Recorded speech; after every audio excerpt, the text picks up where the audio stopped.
Well, hello there, ladies and gentlemen, boys and girls, children of all ages. My name is DB333, and welcome back to HoI 4, the New Order. Last Days of Europe, as the Greater German Reich. Now, in the last video, we dealt with that little miniature slave uprising, and I'm sure that we will not have any similar slave uprisings in the future. Oh no. I'm sure we're all done with any revolts of the slaves, and nothing bad will happen since. On top of that, we also started working on... Shoot, what else did we work on? I only skimmed the last video, so I kind of remember what we were doing, but not entirely. More of this stuff. We're still working on some of that stuff. And then we'll be getting the American mission coming up quite soon. Seems. Oh yeah, we're figuring out who to salute in the nation, which we'll get to that soon enough, I'm guessing. And then from here, I'm not quite sure what we should do. Remember, our political power is pretty low because, right, we dismantled Siemens, so we don't have any more seamen anymore.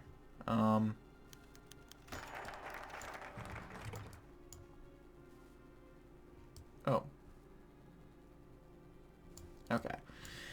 Let's figure this first.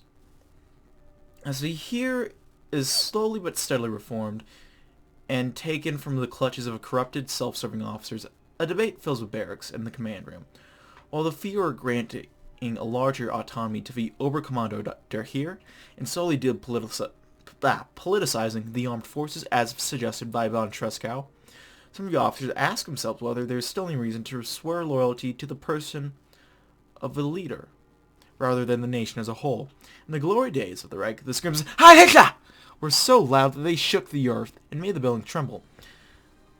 But where did this bring us? When the officers of the Wehrmacht started siding with this or that pretender, swearing their loyalty to their front-runner, they caused a bloody civil war that caused untold amounts of victims. Now, some reformist officers wish to fully detach the army from the party, even more than what the new leader desires. And the first step would be to replace the oath of loyalty to the Führer with a more neutral oath to the nation and its institutions. While these officers aren't showing any signs of disloyalty and will accept any decision on the matter, it's evident that this will have repercussions on the larger political debate.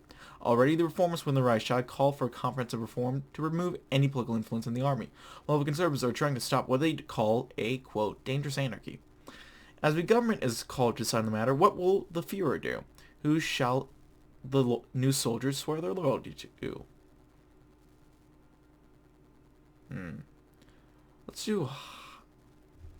Well, we really need the... I think roleplay-wise, it makes sense to go Heil Germania, but that's not going to help with the war support. My Führer?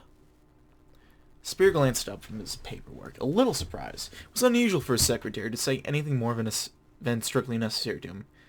Ja, Friedman? The young man looked awkward for a moment, as he thought he'd forgotten how to speak. His mouth opened and closed like a fish a few times before the words came spilling out. My Führer, I just wanted to say thank you. Oh! Speer smiled and went back to revising his new speech. Really, you needn't. You won't ever do for a pay raise anyway. It's not that, my Führer. Speer looked up again, puzzled. I mean, this new legislation of yours to the Reichstag just passed. It means a lot to me and a lot of other people I know. And people like me who grew up after the war. My wife can take up her degree again, and my mother doesn't have to choose between medicine and 3 square meals a day. So, danke, my Führer.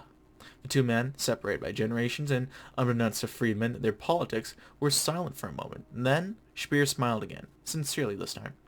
I'm glad to hear it. Making a difference to people like you was precisely the intention.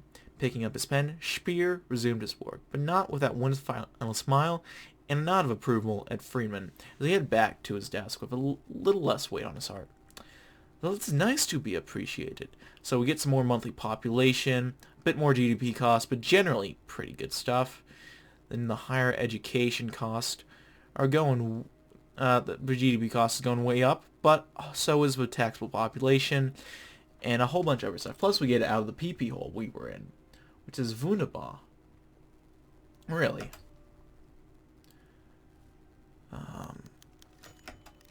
Ooh. That day, he felt particularly tired. Rubbing in his eyes as he passed through the checkpoint into the factory, Antonin floated a thought in his head about calling it off from work. But no, this wasn't Poland. They'd only accepted delimbing as an excuse, and even then, with a hiss laced together by a sigh, he noticed that a slight adjustment in workers was made. This happened every few months, of course, but this time luck proved unfavorable towards Antonin. Walking into the factory, he should have expected it sooner or later, but actually seeing the man, not particularly outstanding anyway, not possessing the desired traits of an Aryan like blonde hair, was a thought running through his mind long enough for him to hear a shout behind him. It was the harsh voice of a factory overseer that grazed his back, which called him back to his senses, and with an awkward neck rub, Anton went to his designated position. He was no fan of the Aryan, that much he could say for certain. His dislike of the man next to him plagued his mind. What an insult for a German citizen and a Polish slave to be working side by side like this! Antonin's mind drowned out the noise from the outside world as he thought, filling him with frustration about this awful fact. It was only when something akin to a voice came through did his haze stop and up and lift. Then he heard again, more clearly this time. Hey, the other man began. Antonin tilted his head to the left slightly, enough to dictate that he was hearing, but also continued to stare at his work. Antonin, yeah? That is how your name was listed? No response. It took several seconds before Jeremy continued. I'm Gottfried. I've been thinking that, if I'm going to be working here for a while, I might as well. That's when Antonin decided to, turn all the way, giving him a cold glare. No talking on the job. That's actually decent. It's supposed to be Polish, but that's a decent Russian voice. No talking on the job. That's not bad, he said, almost spitting venom. What sort of discipline do you have to be doing this? The other man began, seemingly wanting to say something. Then he turned back to the assembly line, muttering, Never mind, then. The German acting down from the conversation struck Antonin as strange. Why did he even bother to engage in conversation in the first place?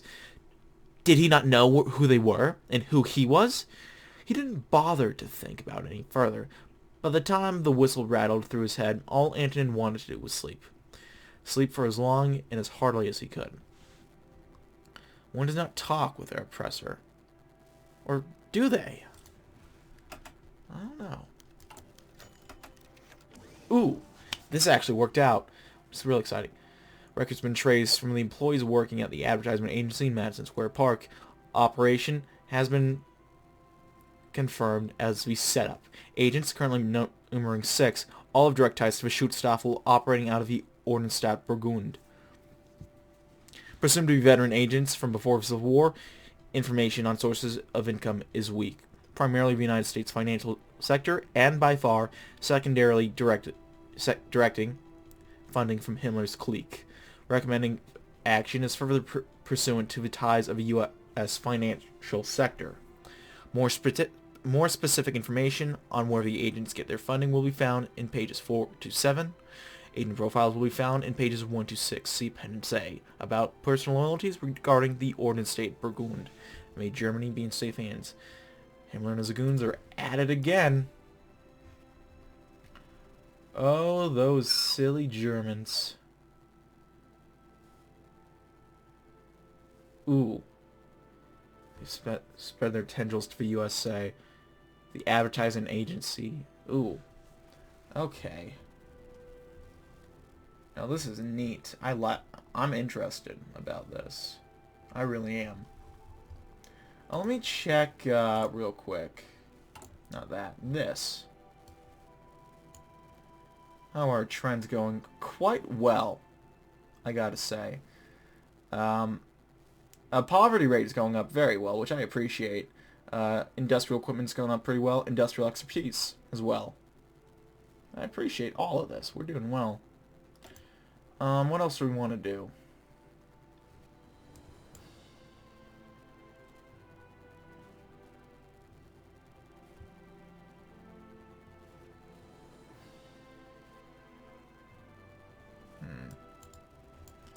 Do we want to get working on the army a bit more? Maybe this.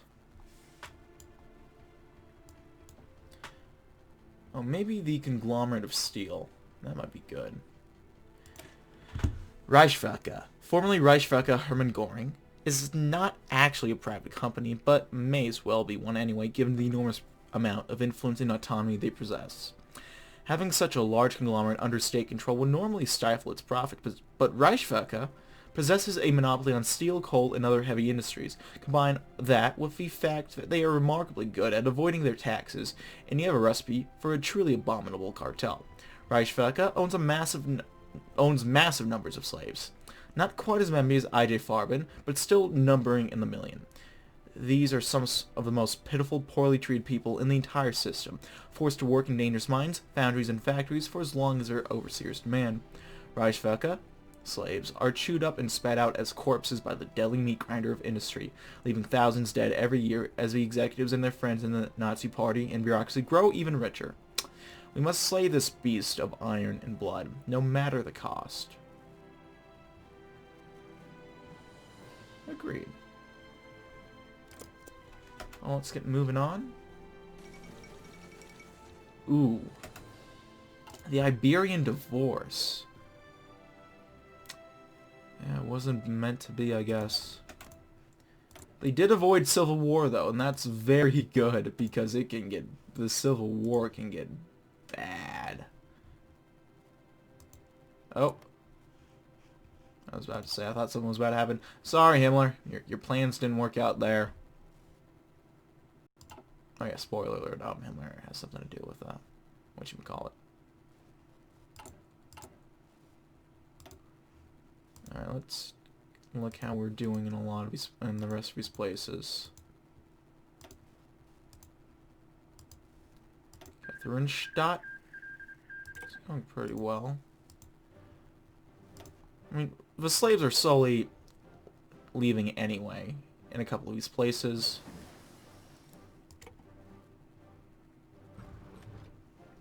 I think we might want to get working on the heavier areas, perhaps.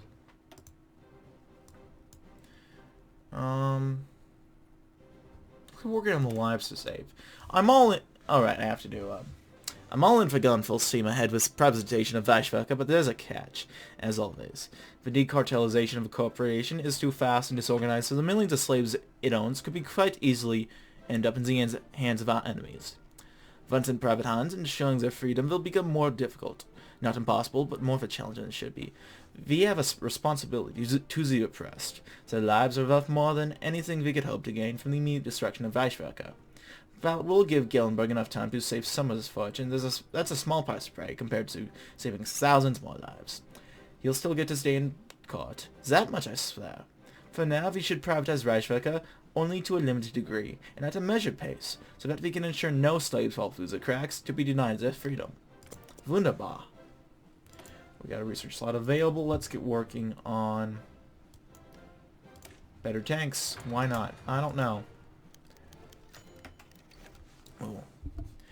Edmund Gellenberg leads a monster into the Reich, and its name is the Reichswerke.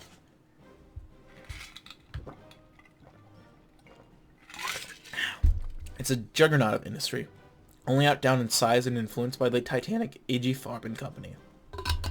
Being that is an industrial conglomerate for the ore mining and steel production, it comes as no surprise that the Reichswerke is one of the most important empires to dismantle if Germany wants to truly safeguard its production.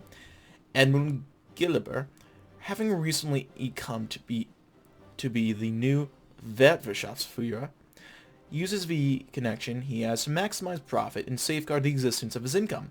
Because of this, maneuvering through Gellenberg's web will prove difficult. There is, however, a spot of hope in facing this massive slaveholding company that threatens to undermine Erhard's plans. Of the four corporate giants, it's only the Reichswerke that is state-owned, which, assuming Speer's cooperation, would significantly ease the problem in de-limbing the monster. All that remains now is starting the process and making sure Erhard can go through with it. Göring was a fool, but a useful one.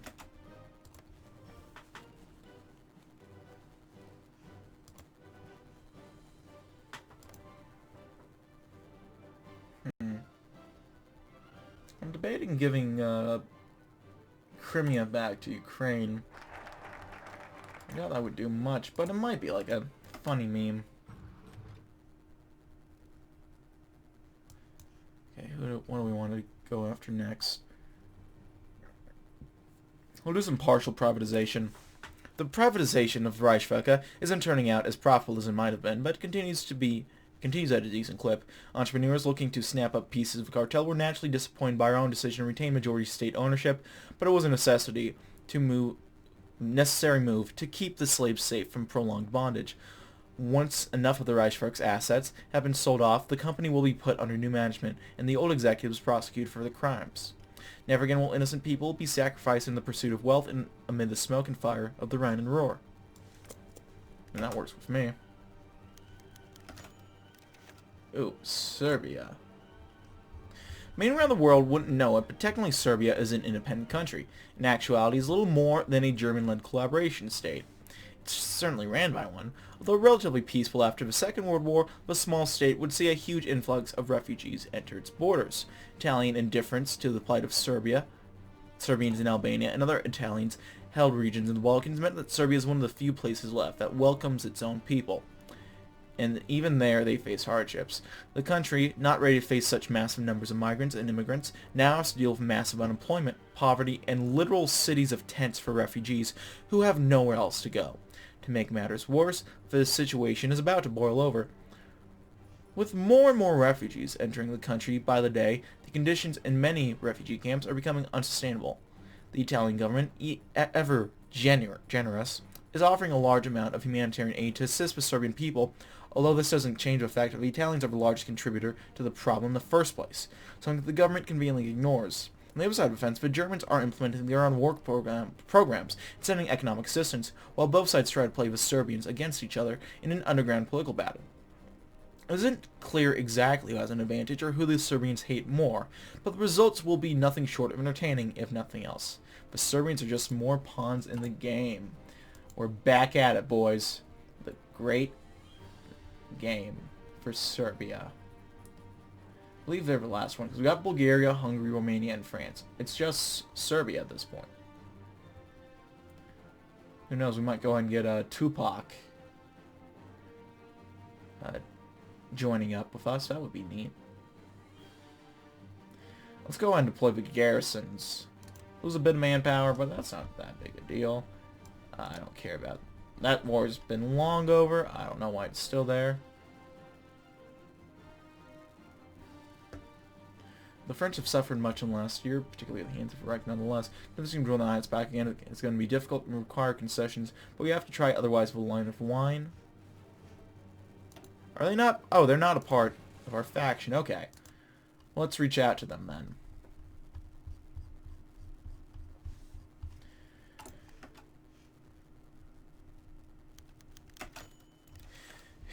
You know, the French are inclined to distrust us. Schmidt inclined to said, very diplomatically put. Nonetheless, the enemy my enemy, etc. No matter how much the French might hate us, they fear Himmler 1,000 times more. Strange it might seem, they are a natural ally. We live in interesting times. Heinrich Himmler, the peacemaker. Speer and Schmidt shared a polite chuckle. You think it can be done, though? They hate us, no matter how cleverly they put it. If I cannot do it, nobody can, Helmut said without a hint of irony, focusing on more on lighting a new cigarette than on his Führer. Albert appreciated the confidence, even if he shared an inkling of doubt about the man behind it. Truly so, I believe it's possible. Leave it with me. Let me pull a few strings in Bordeaux, and let's see who bites. Speer gained an almost wistful look on his face. France back in the pact of its own volition would surely be something to see. His gaze hardened. I have my doubts. Do not be hasty. I want to see a fully fleshed out plan. Of course. France will be back in Germany within the year. Schmidt gave a sideways glance at Speer. Or you can call me Helmut Meyer. Getting France back will be worth all the effort.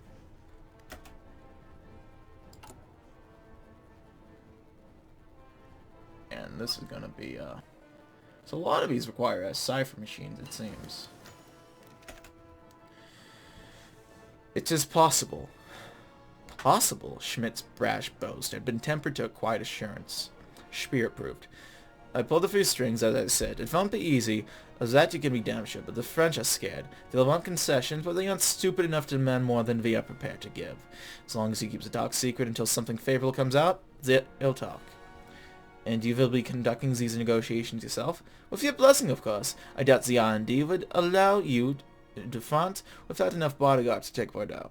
And that would rather defeat the subtlety of the exercise. You have it. I look forward to hearing the outcome. Let's hope we won't need a miracle in the Garonne. It's probably not how you say that, but, you know, I tried. The French state, fascist. Real quick, what is Brittany up to? They,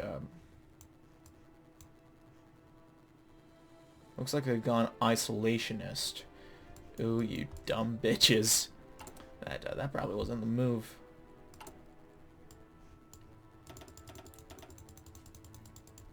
I'll invest some more money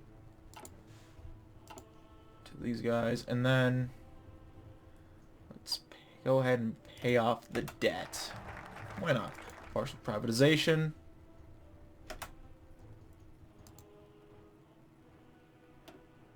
Let's go ahead and... what do we want?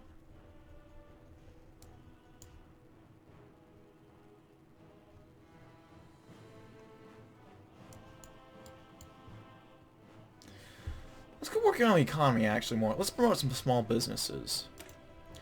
The mega corporations have had it easy for too long. Their dominance of the economy is such that ordinary Germans rarely even have the opportunity to see what the smaller competition has to offer. The war economy set up by Hitler and the Nazi Party enabled the titans of industry to ruthlessly crush the life out of the old Mittelstand.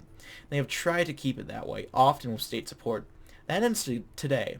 The mega corporations have gotten too big for their boots and have no excuse to continuing to demand our help. Why would we support their interests when they are actively working against the common good? How can assisting them possibly be worthwhile when they are the ones responsible for the long German depression in the first place? To hell with them. From now on, small businesses will once again be the heart of a German economy, as they always should have been. Damn straight. Damn right. Damn right.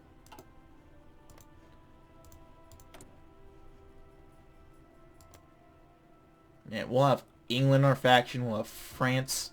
This is a weird game, let me tell ya.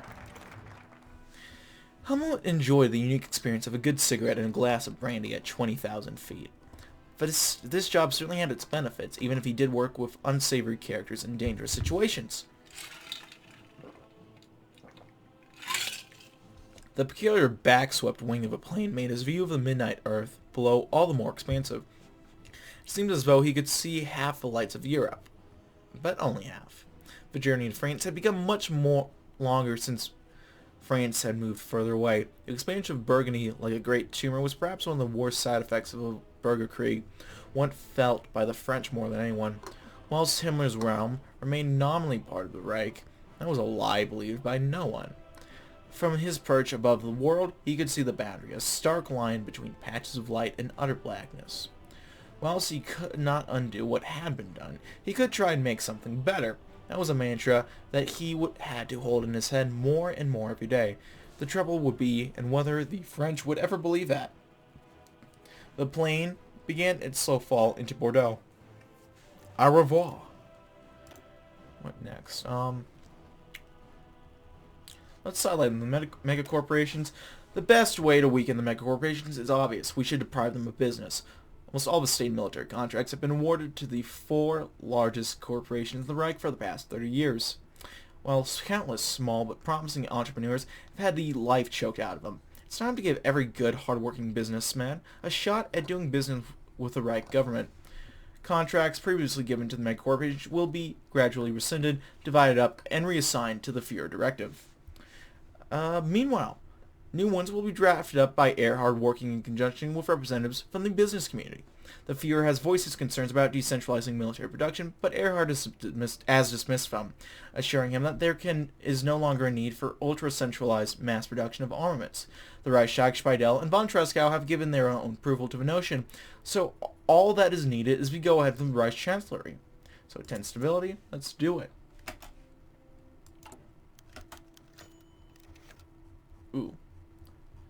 Johann Weber, like many veterans, was deprived of the same prospects. Let me check the right game real quick.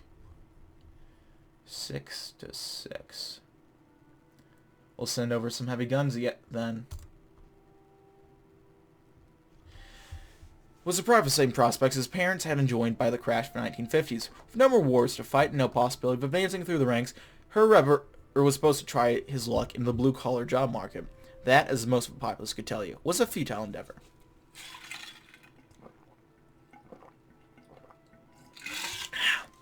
I hadn't realized during the war, Weber recalled, that the cooperation on the home front would be so exploitative and cruel. I wholly believed in the Führer's promise that they were at his beck and call. Perhaps they were for a time, but when I returned home, they had no work to offer. Not for myself, my family, or my friends. 2 men from my unit, men who had lived through both Barbarossa and the West Russian War, committed suicide because they could no longer find purpose in their daily lives when the Wehrmacht no longer needed them. Their old employee had been bought out by I.G. Farben in the early 50s. As I spoke to him recently, I never would have thought that his life was ever so difficult. A few years ago, Herr Weber was living off the pittance that his pensions would grant him. Now he's a proud greengrocer who runs his own business, pictured below.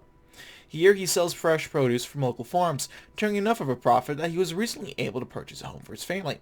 They now live in a modest but splendid country home just outside of Stuttgart. Of course, I owe all of this to the new Führer, Weber told me with a smile. I don't really understand economics, but whatever he's done, he's already given me a life that I'd given up on long ago. Some of my neighbors still scoff and call me a liberal, but that's a price I'll happily pay for this success. Hal Speer. Just one success story of many. Let's take a gander. Georgia is about to run out of all their slaves automatically, it seems. So we don't need a... there are no slaves in Sachsen-Anhalt. Holy shit. Georgia is about to be the same. Even from the window, Schmidt could see the once beautiful Bordeaux had sunk into stagnation. On the outskirts was what could only be described as a tent city. Thousands of refugees from the Franco-Burgundian War. The once green fields had been churned to mud for miles around, and the Garonne had turned a sickly brown. As the plane rolled to a stop and he exited onto the tarmac of the Bordeaux-Merignac airport, however, his pity for the French people was interrupted by the appearance of one. Pierre Puget interrupted Schmidt in French before he could say a word. You did not expect me, I know, but I will not waste my time here. Without knowing the meeting will come to some good. The people of Germany found out you were here. At all, I would be politically crucified. Germany must renounce Burgundy in every sense of the word. Every occupied piece of France will be recognized for what it is, and the German claims must be abandoned all over. The world must know Burgundy for the rogue state it is. He took a breath, his mouth running faster than his lungs could fall in passion. And if not acquiesce to his condition, he might as well turn around and go straight back to Germania. Well, we'll miss neither Himmler nor Burgundy. Sideline the corporations. An economic revolution. The shelves of department stores filled with independent labels. Military gear stamped with makers' marks from a dozen different factories. New patents from startups and individual entrepreneurs pass through the Reich bureaucracy as if being churned off a production line. The German consumer can finally benefit from what we have worked so hard to produce. Choice. He no longer has to resign himself to buying the same poor quality mass-produced junk from the Reich's largest corporations. Consumer morale, for lack of a better term, has massively increased as a consequence. There's nothing compared to the economic benefit we are already starting to see, however. Finally, all those businesses and economic degrees, once considered mere scraps of paper, are beginning to see some use. So long as the grousing of the mega corporations is kept from becoming concrete action, we'll soon be seeing a boom to match the golden years of the empire. So we're going to get a big old boost for our GDP. Let's go ahead and take that cartel out from there. Soon enough, Litauen will be gone. Georgian. Man lost of the history books. Wunderbar. Ooh. I don't know. Let's get working on more infrastructure. Why not? Why not, ladies and gentlemen? Economic revolution. The French truly understood the art of diplomacy, and the fact that it was best performed at the dinner table. Schmidt was polishing off the last in a truly decadent pile of profiterole. I don't know how to say that, and I'm not even gonna try to say it. And lit a cigarette to add to the metaphorical cherry.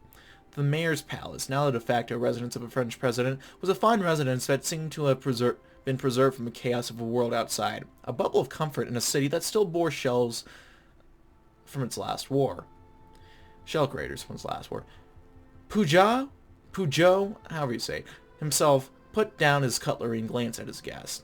He had been quietly pleased when Schmidt had chosen to use French rather than German in their meeting. His very presence presented a great opportunity both for his country and for him, and he was not one to waste it with grandstanding and machismo. Neither, it appeared, was Schmidt. Of course, for full rapprochement, we must be treated as equals. German trees have been strangling France for too long. Our armed forces must be free, that we might at least hold the line against Himmler's dogs if he ever decides to come for what's left. Will not be some tributary state for Reich. Helmut very diplomatically did not mention that Himmler had no concern for the dregs of France that were left. Truth be told, German intelligence had noted several violations of the treaty on France's part, but that could all be water on the bridge if he succeeded. Fair enough. Go ahead. What next? We could start doing this. Well, that's gonna start upping our budget, so I'll hold off on that. We have much to give.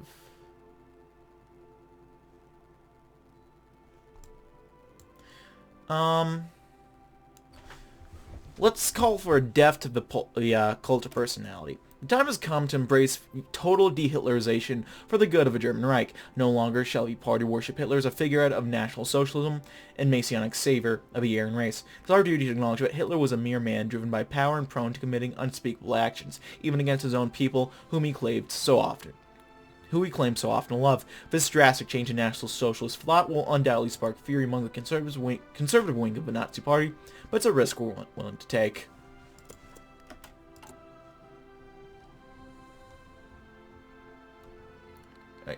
Crap, we all got 10.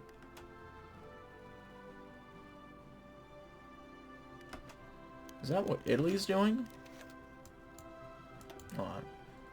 I need to cut the budget.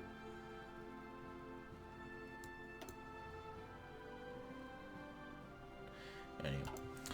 A whole continent, united in one economy. I will admit it's an impressive idea, but why should I believe it will ever work? You have seen what being bound to Germany at the hip brought France before. We were on the verge of bankruptcy, but long before Burgundy invaded. Now the people will not accept it. Schmidt could see the crumbling exterior of Bordeaux from a balcony on which they enjoyed their cigarettes, decaying not from mismanagement or neglect, but a great victim of circumstance. It will work because, unlike 10 years ago, we have the finest economic minds of the Reich behind it.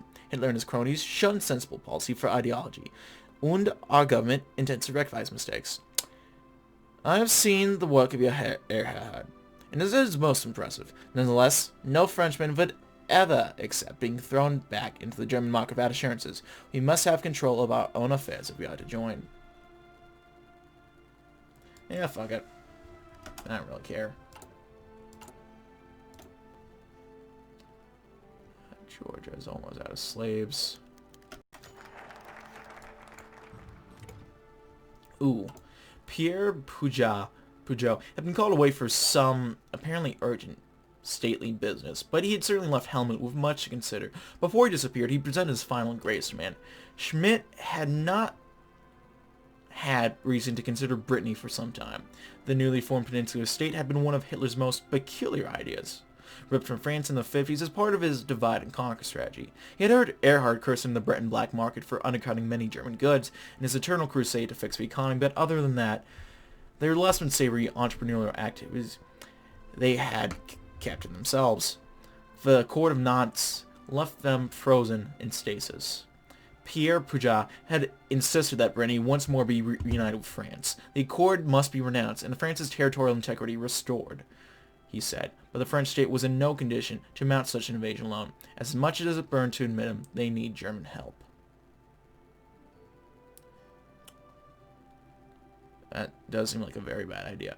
The Wehrmacht needs to be exercised. You have our backing.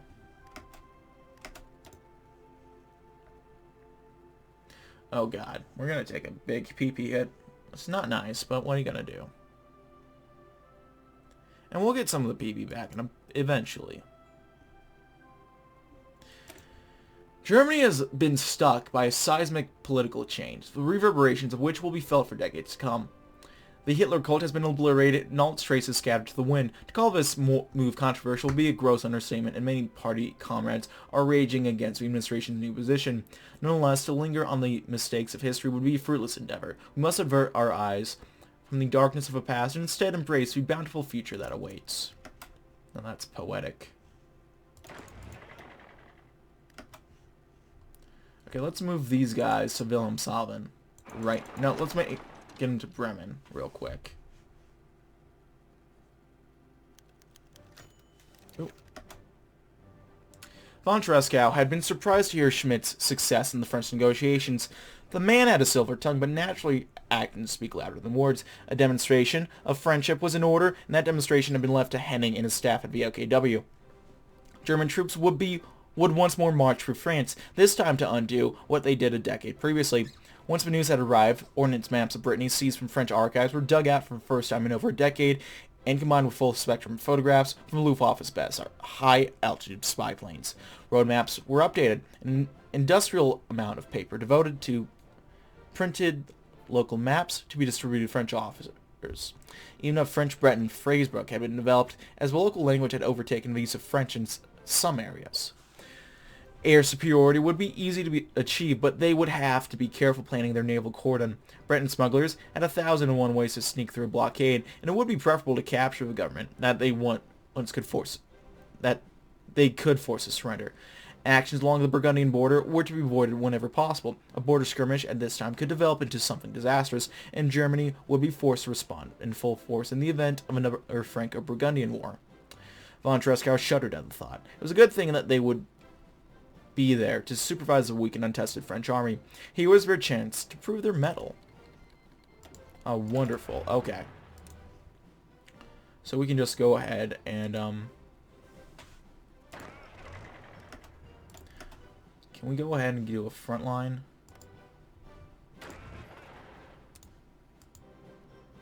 I can't, apparently.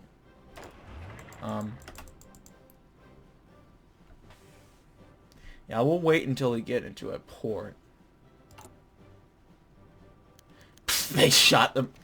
Why do they do that? Yeah, still confident in the positive outcome of de-Hitlerization, asked Schmidt. Yeah, expecting substantial opposition, asked Fear. The sound of angry protesters, even a few Heil Hitlers, could be heard not far from Reich, which certainly helped to illustrate Speer's skepticism. Yes, distancing ourselves from him is absolutely necessary, my Führer, replied a distant and distracted Schmidt. I need to go, Frau Valk. Schmidt gave a timid but respectful salute to Speer and quickly exited the building. As he walked out down Adolf Hitler Strasse and past the Adolf Hitler Platz, Schmidt noticed the many lingering signs of the war. Former soldiers aimlessly walking down the streets, some with broken or missing limbs, and some begging for spare change. A fair deal of unemployed non-veterans, too. There were even some buildings that had leftover damage from accidental shellings or bombings during the Bürgerkrieg, in which so many had sacrificed so much simply for that cunning bastard Speer to enact a slightly less brutal and genocidal version of his predecessor's ideology. Adolf Hitler was a man who brought so much unnecessary suffering and destruction to the world. How could the German masses revere him so? Schmidt figured he'd have to emphasize the world's fear and hatred of the man and avoid non-starters like his absurd racial beliefs and genocide. It was a ridiculous and unfair situation, but like always, Schmidt would just carry on and make the best out of it, trying to shape the future from the past that could have been. God, our game is small right now. I mean, I'm used to that. but, you know, it's not nice, nonetheless. Scattered to the wind. Oh my god.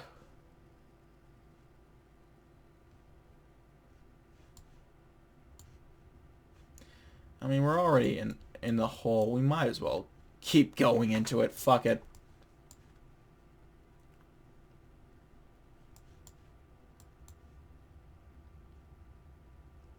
Let's start working on a bit more of our Wehrmacht stuff. The issue with politicization is that it corrupts a soldier's pure, honest duty, that being to fight for his nation, family, and home. Nazism went further than most ideologies, however. It normalized brutality, turned patriotism to blind obedience, and caused righteous anger to degenerate into ideological hatred.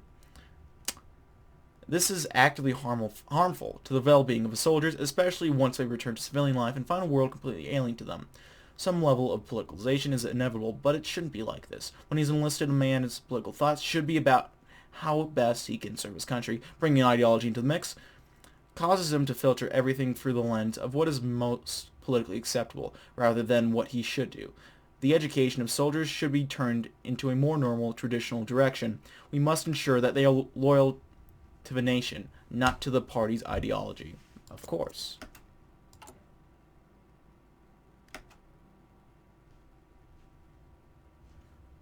Okay, so we won the first match in Serbia for whatever reason.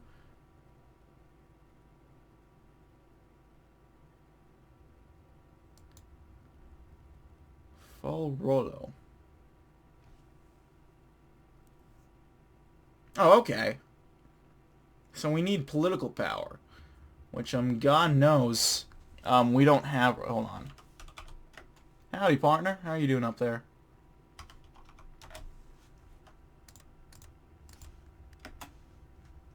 We'll send all of that over.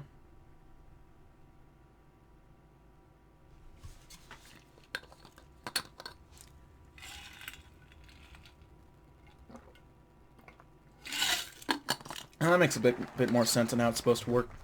Not the right kind of politics. We're back in the negative hole, but what are you going to do?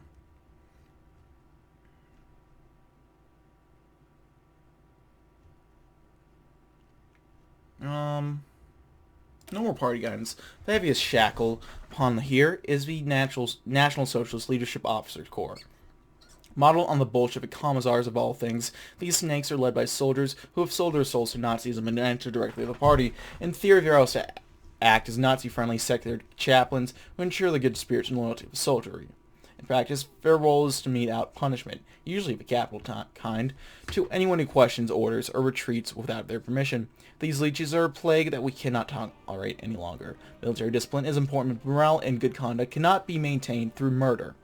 Capital punishment should be resolved for war criminals and traitors, not men whose courage failed them or who were too free of spirit. We will not compromise on this. The fear will abolish this vile institution, or our service will come to an end. You tell him, man.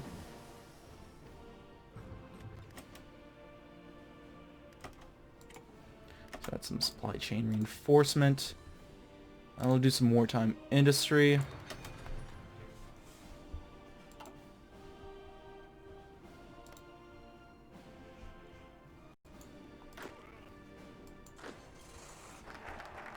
No more party guidance.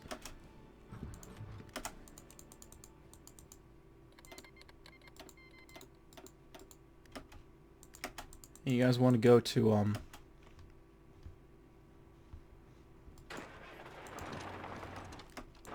go here.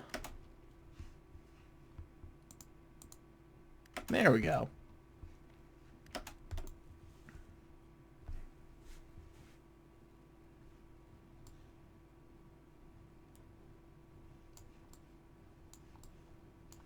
Anything else we want to do?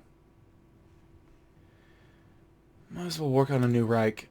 The Reich has taken a leap of faith from the shadowy darkness of the past into the light of a new day. Speer and his administration has successfully distanced himself from the atrocities of Hitler, a man loathed by many nations across the world at large. With our open position on the late fear clear to all, we have shown the world a new Germany with new values. The boiling anger within the party is a threat to us all, but it may simmer down over time. The positive diplomatic consequences of our actions, however, shall last for decades to come. So it's a worthwhile, you know. You win some, you lose some. We mostly win this time. I'll go a bit longer, just because, I'm running out of thumbnails, honestly. That's, thus?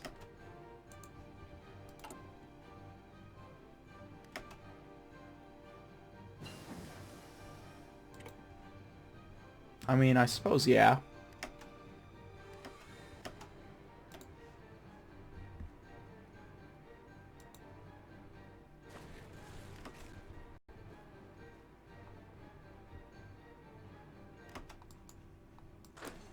Okay, they're going pretty...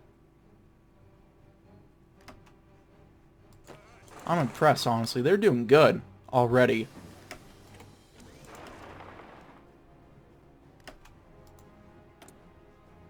Do they even need us? Ooh, we got some guns. They might need us.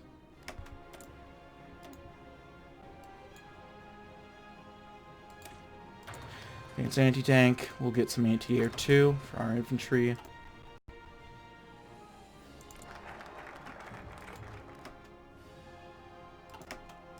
One more focus.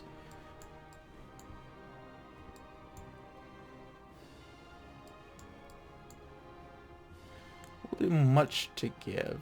No, let's do limited list potential. Even with the that program in place, the many old minority population will remain in Germany itself, but Nazi brutes that they are have never let up on their insistence that these people be expelled, Germanized, or otherwise purged from a nation, citing racial purity as a foremost concern. Well, if I were as stupid and backwards as the average party member, I wouldn't talk about race. Any intellectual who isn't neck-deep in National Socialist science knows for a fact that all this talk of non-German inferiority is utter tripe.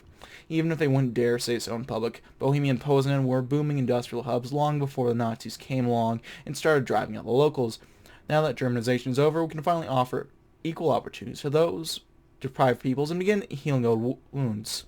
They have as much right to to be part of the Reich as the Germans do. There we go. No slaves in Ostmark or Georgia.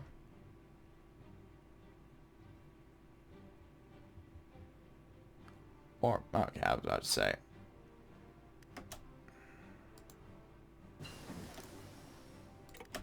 We'll do some stuff there, and some stuff there. And boom. Next turn we'll just be ready to go ahead and... Oh yeah, they got this, pretty much. Okay, one more focus after this. Feature in their hands. No matter how much of the old propaganda says otherwise, or how much of folkish dullards cite Mein Kampf, we need the East. Germany has, for the time being, reached its industrial capacity with current levels of technology and development possibilities. Only the East, with its vast tracts of land, bountiful resources, and remnants of Soviet industrialization, offer further expansion of physical economic interests. No longer can the East be demonized as a cesspit of subhumans fit only for harvesting of slaves. As part of our propaganda efforts, we must shift gears to the East. As the rising star of the Einheitspact, Pact, whether the state's endorsement of individuals and middle-stand corporations are unlikely to bother investing in the future of the East. German backing from the industry and business is essential for fostering homegrown economies in the region. Alright, we'll see. They're doing pretty good, actually. In fact...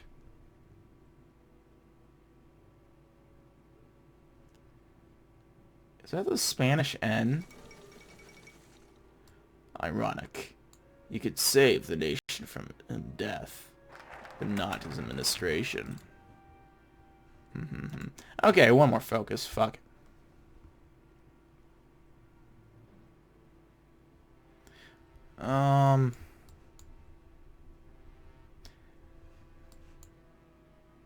Let's do a longer one just real quick. Our new spitting image. Our efforts have paid off, as we desperately hoped. Our desire to improve diplomatic relations with the world may soon be fulfilled.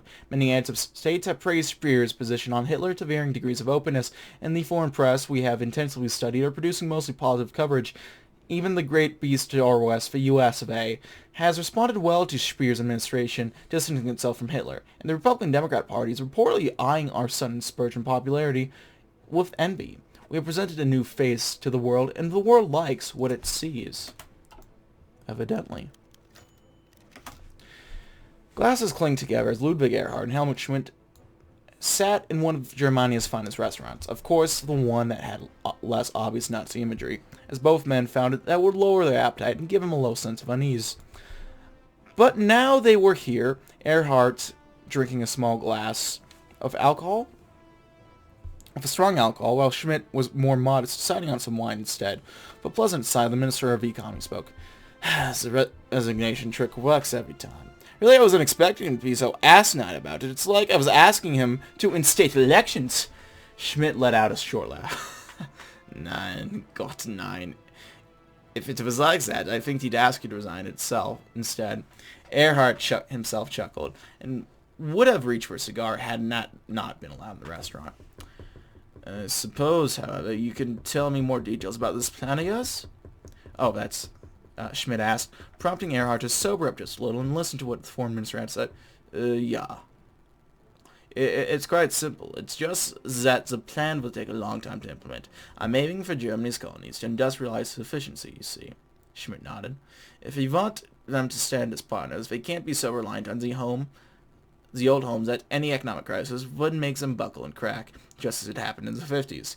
Instead, you're going to, with my help, turn all those colonies into shining, rich jewels. Not on par with Germany itself, but at least enough to be a little self-sufficient. Schmidt nodded again, this time more clearly satisfied. A smile graced his lips as he spoke. But what are the consequences? What if they demand independence? We'll give it to them, Erhard stated flatly. Eventually. If Speer isn't a fool, he'll let us build the base to feasibly stop exploiting them. If he is a fool, however... No need to worry about hypotheticals. Another drink, Helmut? And now that is wunderbar. Haha. The tricolor was an almost forgotten sign in Brittany, but for the first time since the 50s, the region had been returned to its former owner. In Caen, the French rejoiced, with families split by Burgundian invasion reunited once more, as once more of the Reich's missteps was undone. President Pierre Puja's announcement of victory was met with a bout of celebration, the likes of which many French had not seen since the end of the Great War so many decades ago. Schmidt lit himself a victory cigarette as he surveyed Bordeaux below him for the final time. Whilst he would gladly treat himself to more French hospitality, his work here was done, and his time to enjoy the fruits of his labor all too limited. There was always another task, and now that Germany had upheld its end of the bargain, it was time for France to do the same. No doubt, once his minister's report was complete, he'd be dragged back into the minutiae of the Einheitspact laws and regulations, but there was no time to enjoy it. There was time enough to enjoy his triumph. There was a beauty of Bordeaux, even in its diminished state. The great mayor's palace, arcing bridges over the Garonne, the endless view of the Atlantic, and the sun was rising. Oh god, I'm gonna butcher some French now. Avalon encore, rien d'impossible. Impossible. I don't know. But we get 50 pp. Our regime stability increases by 10. And France joins the Zollverein, and I'm guessing the Unity Pact. Yep, there we go. Now that makes me nice and happy. In fact, you know what will make me happier? Abolishing slavery in Austria. That makes me really happy. Oh. Get the fuck out of here. You're about to be kicked out of Lithuania. Daimler-Benz. How do you like that? Alright, I really should end this video. If this isn't an hour-long episode, it's just about going to be. So thank you guys as always for watching. If you like this video, go ahead and leave a like. If not, feel free to dislike. If you want to see more of his content in the future, go ahead and hit the subscribe button for more uploads every weekday, as well as every Saturday. If you have any comments, feedback, concerns, anything of the sort, go ahead and leave it in the comment section below. I read all the comments I get, and I appreciate any all feedback you kind folks might have for me. If you want to send feedback my way, I have a Patreon down link below. You can check that out. If you want to chat or play games, I have a Discord down link below. And if you want to watch me do this sort of stuff live, I have a Twitch. All of that you can check down, link below. Thanks as always for watching, guys. My name has been Doug333. And I'll see you guys next time. Goodbye.